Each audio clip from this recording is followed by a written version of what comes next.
There was a night I almost gave up on God, not because I stopped believing He was real, but because I couldn't understand why He was silent. Everything I loved was slipping away: my job, my health, my family's peace. And one night, I opened my Bible, desperate for answers. It fell open to the book of Job. I thought I was about to read another story of faith. Instead, I met a man who lost everything, and somehow found God again in the ashes. That night changed my life. This is how God changed my heart through the book of Job. When I was 29, life felt predictable, safe. I had a steady job, a growing family, and a faith I thought was unshakable.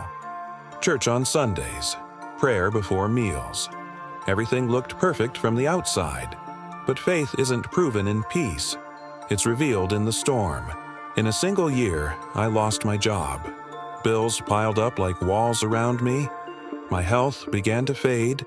And worst of all, the laughter that once filled our home turned into silence. Every prayer I prayed hit the ceiling and fell back down. And I remember saying to God, "Why are you doing this? Haven't I tried to be faithful?" That night I sat alone and opened the Bible. My hands trembled. I said, "Lord, speak." And the page fell open to the book of Job. At first, I almost closed it. Job? The man who lost everything? I didn't want to read about more loss, but something in my spirit said, "Keep reading." So I did. And that's when the story began to speak, not to my head, but to my heart. Job was called blameless and upright, a man who feared God and turned away from evil. He was rich, respected, and deeply loved. He had 7 sons, 3 daughters, thousands of animals and servants who admired him. He prayed every morning for his children, not because they had sinned, but in case they might have. That's the kind of heart he had.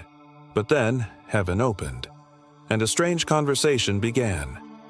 "Have you considered my servant Job? Does Job fear you for nothing? Take everything he has, and he'll curse you to your face."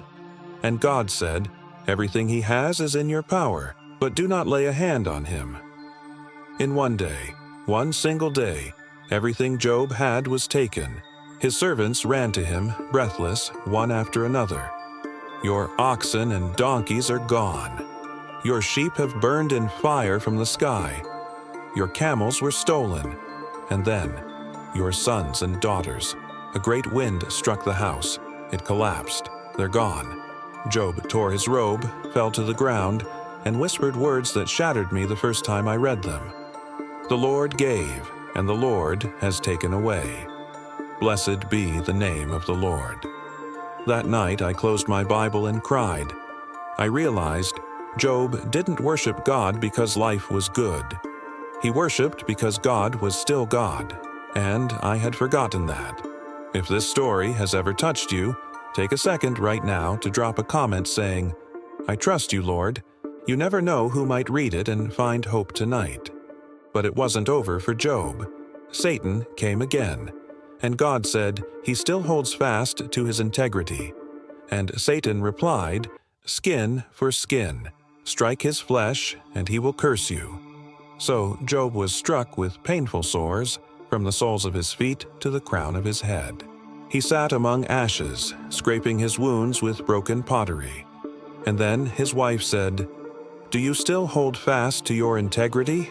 Curse God and die." Job looked at her with trembling eyes and said, "Shall we accept good from God and not trouble?" Even then, he did not sin with his lips. But silence came next. Days turned into nights, nights into endless waiting. God didn't answer. No voice, no vision, no miracle, only the sound of his own questions echoing back. That silence, I knew it well, because in my own storm, I felt the same. The prayers I prayed sounded like whispers into an empty room, and I remember saying, "God, where are you?" That's when I understood. Job wasn't just a story about a man from the past. It was a mirror showing me what faith looks like when heaven goes quiet. Job sat in the dust. His friends came, Eliphaz, Bildad, and Zophar. They tore their robes and sat with him for 7 days and 7 nights, saying nothing, because sometimes silence is the only language of grief.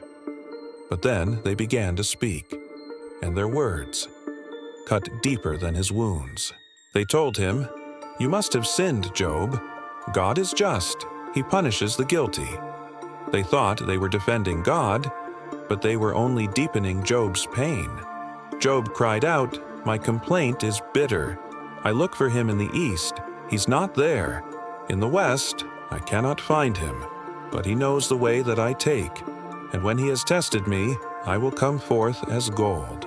When I read those words, I stopped breathing for a second, because it felt like he was speaking for me. I couldn't see what God was doing either, but maybe he could still see me. Every line of Job's pain began to uncover something in my own heart.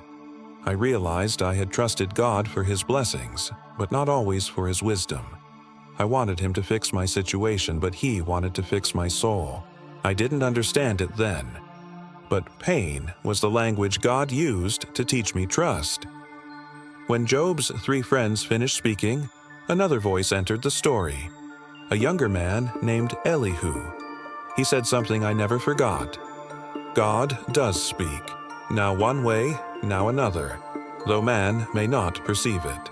That line hit me like thunder, because I thought God was silent. But maybe he had been speaking all along, just not in the way I expected.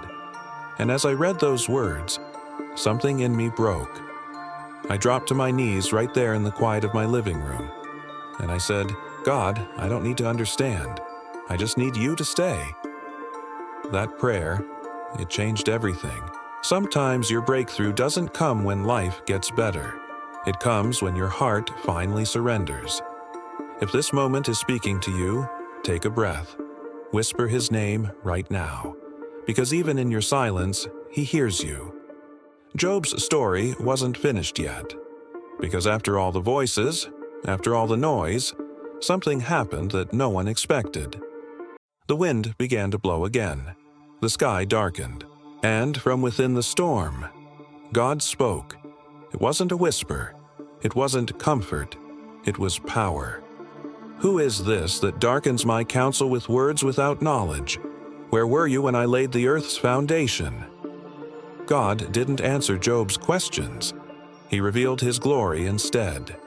He spoke of oceans held by his hand, of lightning that knows its path, of stars that sing, of the boundaries of dawn. And Job, the man who once demanded answers, fell silent before the majesty of his Maker. In that moment, I realized something. Sometimes God doesn't give us explanations, because his presence is the answer. I felt it too. Not an audible voice, but a peace that filled the room where I sat. A quiet knowing that I wasn't forgotten. That my pain wasn't punishment, it was preparation. That was the moment my heart began to change. God wasn't trying to destroy me. He was rebuilding me. And just like Job, I began to see him differently. Not from a distance, not as a story in Scripture, but as a living, breathing Father who sits beside his children in their ashes. When Job finally spoke again, his voice was different. He said, "My ears had heard of you, but now my eyes have seen you." That single sentence, it was like fire in my chest, because that's exactly what happened to me. I had heard of God. I had sung about him, preached about him, trusted him when life was good. But now, through the suffering, through the loss, through the silence, I had seen him, and that changed everything. But God wasn't finished with Job yet, and he wasn't finished with me either. Something unexpected was about to happen, something that would reveal the heart of God in a way Job never imagined. After Job humbled himself before God, something powerful happened. The Lord said to Job's friends, "You have not spoken of me what is right, as my servant Job has." He told them to offer sacrifices, and to let Job pray for them. The same man they judged, the one they accused of sin, was now the one God called to intercede for them. And when Job prayed for his friends, that's when everything began to change. Not when he complained, not when he demanded answers, but when he prayed for the very people who hurt him. The scripture says, "The Lord restored Job's fortunes when he prayed for his friends. He gave him twice as much as he had before." Double, twice the blessing, twice the joy, twice the peace. But the real miracle wasn't what Job got back. It was who Job became. He had met God face to face, and that encounter changed everything. When I reached that part of the story, I closed my Bible and wept, because I saw myself in Job's ashes. I realized the pain I was cursing was the very soil God was using to grow me. I had lost things I thought I couldn't live without, but what I gained was something I never had before: a heart that truly trusted God. I didn't get all my answers either. Some prayers are still waiting to be fulfilled. But my peace doesn't depend on outcomes anymore. It rests on who He is. When I read, "The Lord bless the latter part of Job's life more than the first," I felt hope rise again. Not because I thought I'd get double of everything I lost, but because I finally understood what blessing really meant. It wasn't comfort, it was closeness. It was knowing that even in the ashes, God was still enough.